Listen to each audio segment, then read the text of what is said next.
Intom tafu li barra il-ħitan li għal l-belt antika ta' Ruma hemm diversi katakombi nafu x'inhuma huma l-postijiet ta' tfejn tal-pagani imma wkoll tal-ewwel insara. Filwaqt li l-pagani kienu jsejħulhom nekropoli dawn il-katakombi, nekropoli il-kelma tfisser il-belt tal-mejtin, nekropoli, l-insara kienu jsejħulhom ċimiterji li tfisser il-post tal-irqat. U diġà għandna differenza kbira aħna li nemmnu fi Kristu rxoxt. F'wieħed minn dawn il-katakombi li jinsabu in-naħa tal-Vant ta' Ruma fuq triq importanti ħafna għall-Imperu Ruman, Via Appia, hemm katakombi ddedikat lil San Sebastjan, lil San Bastjan.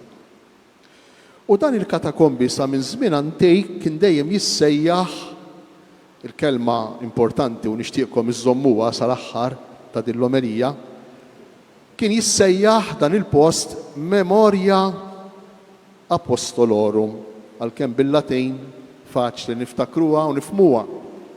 Tifkira tal-Apostli.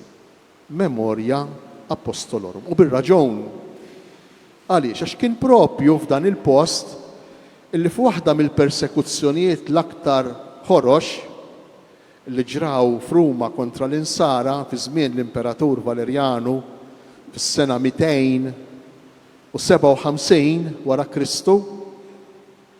L-insara billi beżgħu il-għada mir-relikwi, il-fdalijiet tal-qaddisejn tal-apostli, mod speċjali tal-apostli l-kbar, Pietru u Pawlu, kienu se jispiċċaw ħażejn mar-Rumani, allura ġabru għalgħu dawn il-fdalijiet tal-apostli, mod speċjali tal-apostli l-kbar, Pietru u Pawlu, u ħbewhom lawnu lem fil-postijiet fejn kienu jagħmlu l-kult nisrani, fejn kienu jitolbu. Fost l-oħrajn, it-tradizzjoni tgħidilna illi il-fdalijiet ta' Pietru u Pawlu għamlu xi żmien maqlawejn mill-post oriġinali ta' tfejn tagħhom u kienu mitfuna, kienu mpoġġija f'dan il-katakombi ta' San Bastjan fuq din it-triq l-Appja. U minħabba f'hekk dawn il-katakombi u din iż-żona kollha kienet tissejjaħ Memoria Apostolorum. Però Memoria Apostolorum mhux biss minħabba l-fdalijiet, minħabba l-Adam li kien hemm f'dawn il-katakombi, imma din iż-żona kienet tissejjaħ b'mod speċjali Memoria Apostolorum minħabba l-fatt illi fija kienet tiġi ċċelebrata l-Ewkaristija propju fuq il-fdalijiet ta' dawn il-kolonni tal-Knisja. U l-Memorja Kristi, jew fi kliem ieħor, it-tifkira għamlu dan tifkira tiegħi ta' Kristu, twaħdet saret ħaġa waħda mal-Memoria Apostolorum. U meta l-insara kienu jgħidu Memoria Apostolorum, f'dik iż-żona ma kinux jifhmu biss l-Adam ta' Pietru u Pawlu, imma kienu jifhmu fuq kollox iċ-ċelebrazzjoni tal-Ewkaristija li l-insara kienu jagħmlu f'dawn il-katakombi, fil-fatt saħansitra sal-lum minn mar minnkom hemm jaf, sal-lum hemm post li jissejjaħ Triklio, il-post fejn kienet tiġi ċċelebrata propju l-Ewkaristija fuq l-Adam, fuq il-fdalijiet tal-qaddisin il-kbar illi xandru għall-ewwel darba l-qawmin ta' Ġesu. U allura l-Memoria Apostolorum kienet tirreferi mhux biss għal post fejn kienu mitfunejn dawn il-qaddisejn imma wkoll għaċ-ċelebrazzjoni tal-Ewkaristija li dawn mhux biss iċċelebraw imma ħallew warajhom biex tiġi ċċelebrata. U allura aħna wkoll bħalissa qegħdin nagħmlu il-Memoria Apostolorum. Aħna wkoll bħalissa qegħdin niċċelebraw il-Memoria Kristi, din it-tifkira li ħallilna Ġesu, din it-tifkira li għaddewna l-Apostli, mod speċjali Pietru u Pawlu. Kemm kienet importanti l-Ewkaristija għall-ewlenin insara, kienet kollox. Kollox beda magħha, kollox kompla magħha u kollox għadu sal-lewm marbut magħha. Fil-fatt, suppost, U jiena nemmen li jekk għadu għalmenu f'pajjiżna nittamaw li jibqa'. Suppost l-isbaħ l-ogħla l-ikbar ħaġa illi sseħħ li ssir fil-festa u li magħha niċċelebraw il-festa tal-qaddisin tagħna mej xajr il-quddiesa m'hemmx għalfejn dejn, għax forsi din tkun ftit twila. Ma intom qegħdin hawn tirreżistu. Bħal Ewtiku kien wieħed żagħżugħ tfajjel bħal ħafna żgħażagħ li hawn hawnhekk. Nieħu gost nara żgħażagħ anke għall-quddiesa tal-Pontifikal. U dan Ewtiku miskejn kien wieħed minn dawk in-nies li jipparteċipaw għall-Ewkaristija fit-Troas, il-belt ta' Troas, waħda mill-bliet illum tinsab fit-Turkija. U hemmhekk Pawlu beda l-Ewkaristija, beda l-quddiesa, beda l-qsim tal-ħobs. U Pawlu ma damx kwarta jew nofsija jipriedka, imma l-Atti tal-Apostli jgħidulna li dam il-lejl kollu jipriedka, mhux se ndumu daqshekk dardu serħu rasku. Il-lejl kollu jipriedka jgħid Pawlu, jgħid l-Atti tal-Apostli. U dan Ewtiku miskejn żagħżugħ adolescenti kien qiegħed fit-tieqa, fit-tielet solar, bil-fors li kellhom diġà binjiet kbar, fit-tielet solar. U dan Ewtiku taħ il-mejt. Il-priedka ta' Pawlu serviet biex jistordi u jorqod, raqat waqa' l-isfel. Dan jirrakkuntaħ l-Atti tal-Apostli. U Pawlu jinżelu bil-qawwa u bis-seta ta' Alla u tal-Ewkaristija li kienu qegħdin jiċċelebraw, jgħidilhom tgħodux tinkwetaw, għax dan mhux mejjed ta' dan ħaj. Pawlu jirxu xtaħja teħi l-ħajja. L-Ewkaristija kemm kienet importanti għall-ewwel insara u kemm għandha tkun importanti għalina ja ħasra. Ejjew ma nitilfux din is-sbuħija.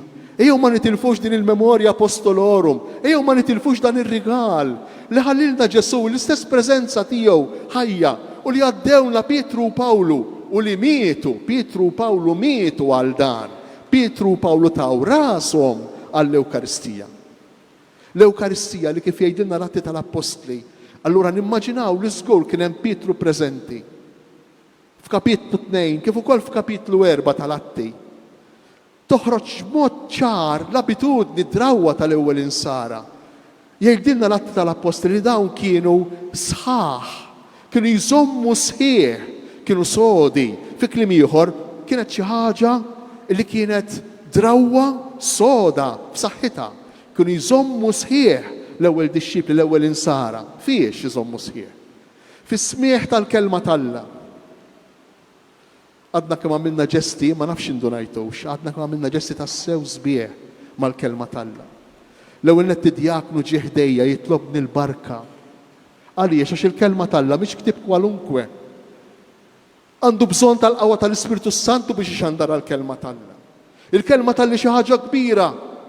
Pawlu fidejh għandu żewġ sinjali tal-kelma tal-Alla, żewġ sinjali, mhux wieħed, għandu l-ktieb u s-sejf u ma żewġ sinjali tal-kelma tal-Alla. U Pawlu ta' ħajtu għal-kelma tal-Alla. U x'ġara? Id-djaknu ġie, qabad il-Vanġelu b'devozzjoni kbira. Kif qabad il-Vanġelu aħna l-koll qomna bil-wieqfa, aħna ma nqumux mal-kant tal-Alleluja bil-wieqfa. Aħna nqumu bil-wieqfa ma kif jintmess il-Vanġelu, ma kif jintrefa l-Vanġelu. U l-Alleluja titkanta propju fil-mument li jintrefa l-Vanġelu. Għaliex għax il-Vanġelu għal-kelma u għal-kelma tal-ħajja u għal-iktar ħaġa importanti u sabiħa li għandna wara l-Ewkaristija. U x'ġara? X'andar il-kelma u dik il-kelma għalkemm forsi moħħna ma kienxaw. Żgur li ħallit xi ħaġa fina.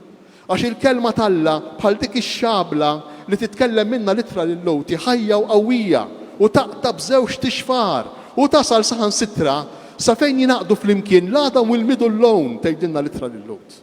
Il-qawwa ta' din il-kelma. Il-kelma tal-Alla li Ġesu xebbaħa ma' żerrija li l-bidwi rieqed jew mqajjem, għaref jew injorant, espert jew mhux, dik il-kelma tal-Alla dik iż-żerrija hemm fejn intefet fl-art se timbet, se taqsam l-art, se tikber u se tagħti l-frott. U dik il-kelma tal-Alla kienu sħaħ fija l-ewwel insara. Imma mhux biss fil-kelma tal-Alla kienu sħaħ ukoll fil-qsejm tal-ħobs. Hija l-kelma teknika.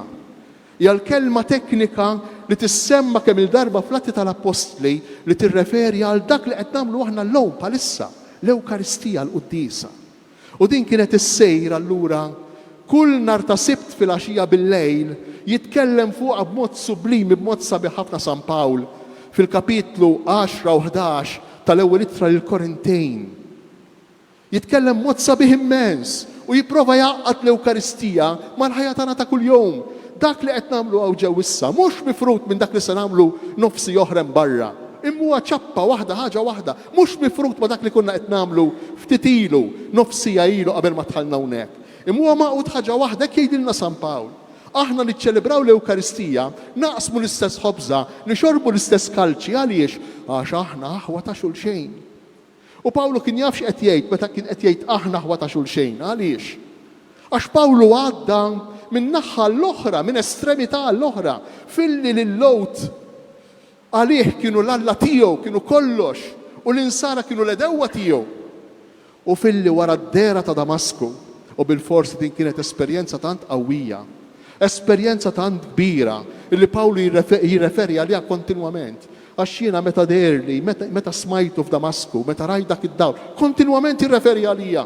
Kienet esperjenza dejn li qalbitlu ħajtu mill-lejl għan-nar, qalbitlu ħajtu ta' taħt fuq. U l-Ewkaristija tant saret kienet xi ħaġa importanti għal Pawlu, tant saret xi ħaġa li mingħajrha ma kienx jista' jgħix, illi tant rabata ma' ħajtu, illi dak li għamelu imbagħad ipprova jgħaddih lill-insara, ipprova jgħaddih lill-ewwel dixxipli ta' Ġesu. U waqqat allura Pawlu ma' din il-qudiesa li qegħdin niċċelebraw l-esperjenzi kollha tal-ħajja li ngħaddu minnhom. U qalilna Pawlu, ħobbu lil xulxejn, tagħtux każ tad-differenzi ta' bejn, tħallux id-differenzi ta' bejnietkom jifirdukom, tħallux id-differenzi ta' bejnietkom jiġeldukom. Għandna ftit din il-manija aħna bħala poplu Malti u Għawċi li jekk ma naħsbux ma' xulxejn, allura kontra xulxejn. Jekk aħna m'għandniex l-istess ħsieb u l-istess idea, allura neħodha kontra tiegħek bħala persuna. Ħarsu lejn Pietru u Pawlu, kienu n-nord u s-sawt. L-estremi, il-maqlub ta' xulxejn. Imma kienu kapaċi jgħixu fl-imkien.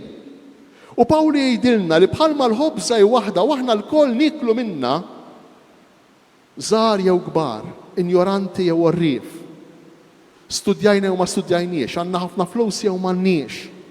Aħna tal-ima opinjoni aħna. Bħalma l-ħobżi waħda u aħna naqsmu minna, hekk ukoll aħna ġisem wieħed u rridu ngħixu hemm barra dak li aħna għexna u ġew fl-Ewkaristija, dak li aħna nagħmlu fil-memorja Apostolorum, dak li aħna nagħmlu fil-memorja Kristi, dak għandna bżonn ngħixuh mhux biss hawnhekk, imma fuq kollox hemm barra x'in noħorġu, il-komunjoni u l-għaqda ta' bejnietna. U jkompli Pawlu. Jgħidilna x'jiswa illi aħna niġu niċċelebraw l-Ewkaristija imbagħad mifrudin minn xulxejn. X'jiswa li aħna niġu niċċelebraw l-Ewkaristija imbagħad aħna ntaqtqu kontra xulxejn. Ma l-Ewkaristija dak iż-żmien kien hemm esperjenza Griega tal-Ġentili li kienet tissejjaħ is-simpożju, aħna b'simpożju nifhmu xi ħaġa oħra llum. Dan is-simpożju x'kien? Kienu jiltaqgħu in-nies biex jieklu waqt li qed jieklu kienu jibdew jiddiskutu, jibdew jargumentaw, jibdew jiffilosofizzaw, ma ninsewx illi bil-maqlub ta' Pietru Pawlu kien filosofu, kien bniedem intelligenti, bniedem għaref, kien bniedem kbejr Pawlu fl-intelligenza tiegħu. U waqt dan is-simpożju li kienu jagħmlu l-insara kien jispiċċew jiġġieldu. Is-simpożju kien isejru wkoll mill-insara u kienu jaqduh flimkien mal-ikel u kultant jaqduh flimkien mal-Ewkaristija. U x'kien jiġri? L-Ewkaristija kienet tispiċċa f'argumentazzjoni sħiħa, f'ġlida sħiħa. Palma kultant jiġri lilna, hawnhekk ninaqdu flimkien, hawnhekk nitolbu flimkien, hawnhekk nifirħu flimkien, imbagħad immorru barra u kulħadd tar rasu. Ħarsu lejn Pietru u Pawlu, żewġ estremi. Wieħed twieled f'Raħal f'Ejr, Bethsaida. L-arkeoloġi sabuh milhomx. Għamlu żmien twejn li fittxu lil dan il-post madwar l-Adira tal-Galilija, issa fl-aħħar sabuh dan il-post. Bethsaida tfisser id-dar tas-sajd, aħna nifhmuha bil-Malti. Pawlu twieled f'Tarsu, il-belt tal-filosofi. Saħansitra fil-belt ta' Tarsu fi żmien Pawlu kien hemm skola, università tal-filosofija. Ma ninsewx il-Grieg, il-Greċja, Maċedonja, l-Assja Minuri u l-bqija, it-Turkija tal-lowm. Kien hemm il-post kienet il-bejta tal-filosofija, il-bejta tal-erf, il-bejta tax-xjenza ta' dakinhar, il-bejta tal-intelligenza ta' dakinhar. U Pawlu jitwieled f'din il-belt u jistudja mhux biss f'din il-belt, imma saħansitra jmur Ġerusalemm biex jissaħħaħ fiex, jissaħħaħ fid-drawwiet tal-Farizej tal-Lowt u jistudja taħt mejn Ġerusalemm, taħt l-ikbar l-ola du sal-ġurnata tal-lum meqjus bħala l-ikbar l-ola rabbi li qatt kella il-fidi ġudajka, Gamaliel. U jistudja taħt Gamaliel Pawlu, bniedem intelligentissimu. U liħor bniedem f'qejr, bniedem sempliċi, Pietru. Fil-ħajja tagħhom wieħed jiltaqa' ma' Ġesu, spontanju, nafu l-istorja tiegħu, m'hemmx għalfejn nirrepetuha, spontanju, impulsiv, jaqbes fejn ma jesewx, dejjem quddiem jidirlu li jaf ħafna Pawlu u jlaqta fuq rasu wkoll kien Pietru kultant u sikwit anke minn Ġesu nnifsu. Pawlu bniedem li jirraġuna, li argumenta, laqat ukoll fuq rasu, però Pawlu qatt ma ċeda lura. Pawlu qatt ma jmur lura minn dak li jgħid bil-maqlub ta' Pietru li kien timidu, kien beżżijej. Pawlu le. Pawlu bniedem kuraġġjuż. Pawlu jlaqqat fuq rasu, isawtuh, iħaġġruh, jaħrab x'imkien ieħor jkompli jpritka lil Ġesu. Bniedem kuraġġjuż. Illum nitkellmu ħafna mir-reżiljenza. Ħarsu lejn Pawlu għar-reżiljenza. Ħarsu lejn Pawlu għar-reżistenza fit-tbatija, fid-diffikultà. Ħarsu lejn Pawlu għal xi ġifieri meta xi ħadd jopponejk, jirrebella kontra tiegħek. L-ewwel esperjenzi tal-missjoni tiegħu kienu kollha din ir-reżistenza. Kollha kemm hu jibda minn Antiokkja, imbagħad meta wasal Neapolis, meta mar Filippi, meta mar Tessalonika, kull darba jkollu jaħrab minn posta Ateni, kull darba jkollu jaħrab minn posta l-ieħor għax isib reżistenza. Jiġifieri ma neħdux bi kbira llum. Jekk aħna l-insara b'xi mod insibu min jirreżistina, ma neħdux bi kbira. Jiena naħseb il-reżistenza kultant, il-ribellioni kultant li tiġi minn barra, li tiġi minn materjaliżmu, li tiġi minn progressivizmu li jiena nħobb ngħidlu apparenti fals. Ir-reżistenza kontra l-Kristjaneżmu hija naturali, hija normali. Irridu nkunu aħna kapaċi bħal Pawlu li naċċettawha. Irridu aħna wkoll nkunu kapaċi bħal Pawlu li fil-pakkett tad-dixxepola tagħna, fil-pakkett tal-Kristjanità tagħna, tal-fatt li aħna nsara naċċettaw li l-oħrajn mhux se jarawna sbieħ, li l-oħrajn se jirribellaw għalina, li aħna nidru koroħ fl-għajnejn ta' ħaddieħor. U forsi hawn is-sinjal tal-ġdejt, hawn is-sinjal tad-differenti, hawn is-sinjal tan-novità tal-Kristjaneżmu. Pietru u Pawlu, żewġ estremi totalment differenti minn xulxejn, imma fl-istess waqt kapaċi jaħdmu ma' xulxejn. Kapaċi jaħdmu ma' xulxejn. Daw saħansitra iġġieldu aktar minn darba fl-imkien. Jirrakkonta l-atti tal-Apostli, imma ma jfissirx li b'daqshekk aħna maħniex issa kapaċi naħdmu fl-imkien. Imma x'kien jorbothom ma' xulxejn lil Pietru u Pawlu? Għaliex baqgħu ma' xulxejn? U għaliex aħna ma nibqgħux ma' xulxejn? Għaliex meta niġġieldu aħna ma nibqgħux ma' xulxejn anke fil-Knisja kultant, anke fil-parroċċa kultant, waqt li Pietru u Pawlu baqgħu ma' xulxejn? Għax Pietru u Pawlu kellhom skop ċar qudiemhom. X'kien dan l-iskop? Ġesu Kristu. L-esperjenza tal-imħabba li tnejn li huma għexu ġarbu fl-istorja tal-ħajja tagħhom tagħthom il-qawwa, tagħthom il-poter, tagħthom il-kapaċità li jxandru lil Ġesu lil kulħadd. Tagħthom il-qawwa u tagħthom il-poter tal-libertà. Jiġrili x'jiġrili, jien l-importanti li nxandar lil Ġesu. Noġobx lill-oħrajn jew le, nissodisfax il-bżonnijiet tiegħi jew le. L-iktar ħaġa importanti hi li jiena nxandar il-Ġesu. Imma għaliex? Mhux fissazzjoni, mhux għax rasi jibsa, forsi dik ukoll fil-każ ta' Pawlu. Imma fuq kollox, l-ewwel qabel kollox, għax kellhom esperjenza sabiħa u pożittiva ta' Ġesu. Dik id-dera li Pawlu kellu fit-triq ta' Damasku qalbitlu ħajtu ta' fuq. U nerġa' nirrepeti dak li diġà għedt, għax Pawlu din il-ġrajja din l-istorja jirrepetija almenu 3 darbiet fl-Atti tal-Apostli u darba jirrepetija fl-Ittra lil Galatejn. Għalih kienet fundamentali, għalih kienet ġrajja ċentrali. Nikkonkludi billi mmur ftejt għal dak li Pietru u Pawlu ħadmu għalih. Pietru u Pawlu ħadmu għal xi ħaġa sempliċi, fl-istess ħin imma impenjattiva. Pietru u Pawlu ħadmu ħafna biex jibnu l-komunitajiet insara, biex jibnu gruppi ta' nies madwar Ġesu. Komunitajiet insari ma' komunitajiet ta' veru. Komunità mhix sempliċement gathering, mhix sempliċement aħna niltaqgħu taħt l-istess saqaf, imma komunità nies li jinteressaw ruħhom f'xulxejn, nies li jgħixu l-Vanġelu ta' veru, nies li jħobbu lil xulxejn, nies li kapaċi iweġġew lil xulxejn imma kapaċi jaħfru lil xulxejn, nies li ħsiebhom biex jgħinu lil minnu fil-bżonn. Dan li pruvaw jagħmlu Pietru u Pawlu, u għalhekk huma l-kolonni li fuqhom mibnija l-Knisja, għax kienu huma l-ewwel li bnew komunitajiet. Pietru qalb il-Lowd, Pawlu qalb il-Ġentili, qalb il-Pagani. Pawlu wassal il-kelma ta' Alla li tkellemna fuqha, wassalha mat-trufijiet tal-Mediterran, mal-Ewropa, mad-dinja ta' dak iż-żmien, mal-Imperu Ruman kollu kemm hu. U hekk għandha tkun ix-xewqa tagħna l-koll illi nibnu dawn il-komunitajiet insara, kemm aħna bħala saċerdoti kif ukoll intom bħala lajċi. Ma ninsewx ir-rabta kbira li kien hemm bejn Pawlu u l-lajċi. Kieku jkollok tipprova tara fl-Atti tal-Apostli kemm lajċi kienu madwar Pawlu, madwar Pietru, madwar Barnaba, Timotju, Sila, Titu, madwar dawn l-isfijiet u s-saċerdoti, tinduna li kien hemm numru kbir, numru enormi.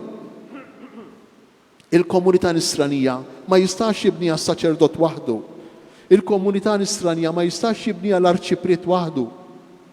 Inħeġġeġ u qatt ma naqta' qalbi u nieqaf li nħeġġeġ illi aktar nies jgħinu fil-parroċċi tagħna, fil-komunitajiet tagħna, b'dan l-ispirtu ta' Pietru u Pawlu, b'dan l-ispirtu ta' komunjoni anke fid-differenzi. Verament hija xi ħaġa li llum għandna bżonn iktar minn drabi oħra fil-ħajja, fl-istorja tal-pajjiż tagħna. Illum jekk il-komunità nisranija ma tinġabarx flimkien u ma tkunx tassew komunità, jekk ma ninteressawx ruħna f'xulxejn, ma nħobbux tassew il-xulxejn, ma ninteressawx ruħna f'xulxejn, se jiġrilna.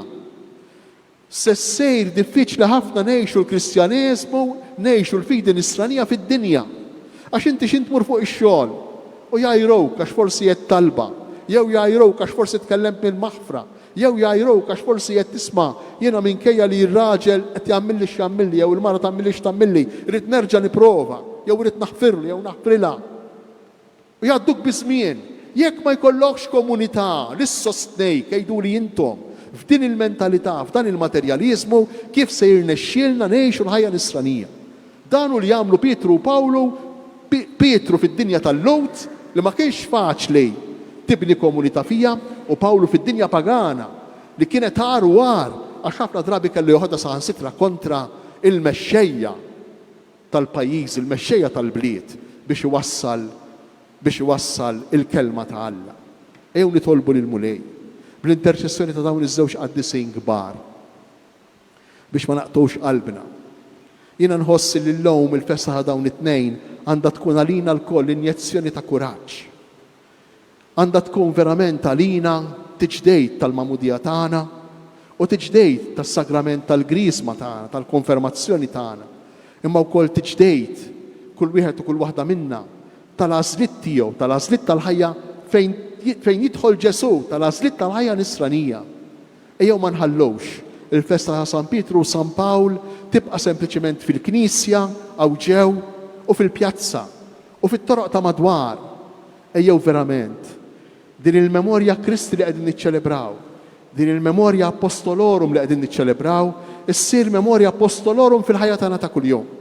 Il-Mulej jagħtina li nisimgħu il-kelma tal-Alla bil-qalb, li niċċelebraw l-Ewkaristija bil-qalb u li ngħixu l-imħabba ta' bejnietna kif għalmuna Pietru u Pawlu.